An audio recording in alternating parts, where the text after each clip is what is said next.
रायजो राजानि सातजालाखौ नुनानै रायजो राजानि मोजांनि थाखाय खामानि मावदों एमसिएलए उइलियाम नार्जारी बिथाङा इएम प्रेस बसुमतारीनि खावलायनाय बादियै दिनै Gossaigaon flood protection scheme inauguration खालामदों। गसाइगावनि बलमजरा गामिनि सिन्द्रि नाला दैसाखौ होबथानो दिनै खामानि जुरिजेनबाय। गोबाव बोसोर दै बानाजों सैबोनांनाय जेंनाखौ सुस्रांनो थाखाय दिनै गसाइगाव महकुमानि सिङाव थानाय बलमजरा गामिनि सिन्द्रि नाला दैसाखौ बान्दो खोनानै होबथानो थाखाय खामानिखौ जागायजेनबाय। खामानिखौ बेखेवनानै होयो जमदुवार बियाबनि एमसिएलए उइलियाम नार्जारीआ जेबो स्किम सेंसन जायाखैब्लाबो रायजो राजाफोरनि जेंनाखौ नोजोर लाखिनानै दैबानाखौ होबथानो गहेन स्किमनि गेजेरजों मावग्रोनाय जादों होननानै बुंथियो एमसिएलए बिथाङा। हाबाफारियाव बिपिएफनि गोबां मावसुमाफोरजों लोगोसे महकुमा मावख'गिरि बिबानगिरिफोरजों लोगोसे इन्जिनियारफोरबो बाहागो लादों। बोसोरफ्रोमबो मिथिंगायारि दैबानाजों भुगिनांनायखौ नोजोर बोनानै अखा बोथोरनि सिगांनो सिन्द्रि नालाखौ दैबानाखौ होबथानो थाखाय खामानिखौ मावनो थाखाय दिनै जुरिजेनबाय। बे हाबाफारिनि सोमोन्दै मा फोरमायखो मिथिना लानि फै।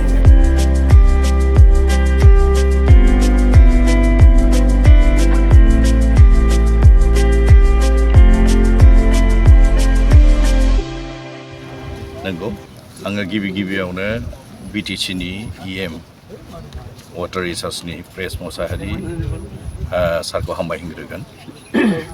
मानो होनना बुङोबा बिनि निर्देशआवनो दिनैहाय नैबे बलमजरा गामि अर्थात सिन्द्रि नाला नैबेखौहाय दिनैहाय मोनसे रिनिवेशन खालामनायनि मोनसे सुबिदाखौ मोननो हादों।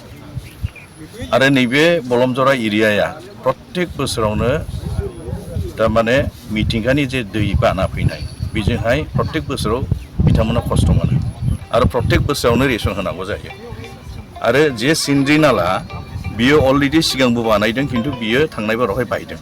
दा बेखायनो नैबे अखा बोथोरनि सिगां जिथु बे सिन्द्रि नालाखौ जिथु रिनिवेशन खालामाब्ला फिन बेबायदिनो फैबाय थानाय बोसोराव जेरैबायदि रेसन जानायनो बेबायदिनो जानो हागौ होननानै जोङो बेखौ रायलायनायनि गेजेरजों इएम साहाबा लगे लगे होनबाय जे एकेबारे इम्पर्टेन्ट खामानि बेखौ नोंथाङा गहेदावहाय मावहैबानो जाबाय आं दङ।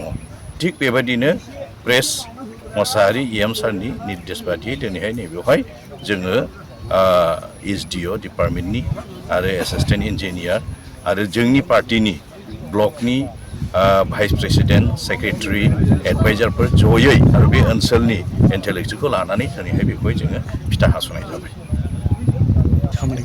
बियो बारा गोबां नङा। मानो होनना बुङोब्ला बे एस्टिमेटआ ओरैबायदि जागोन जास्ट फ्लाडखौ बोरैहाय थारमाने प्रटेक्शन खालामनो हायो।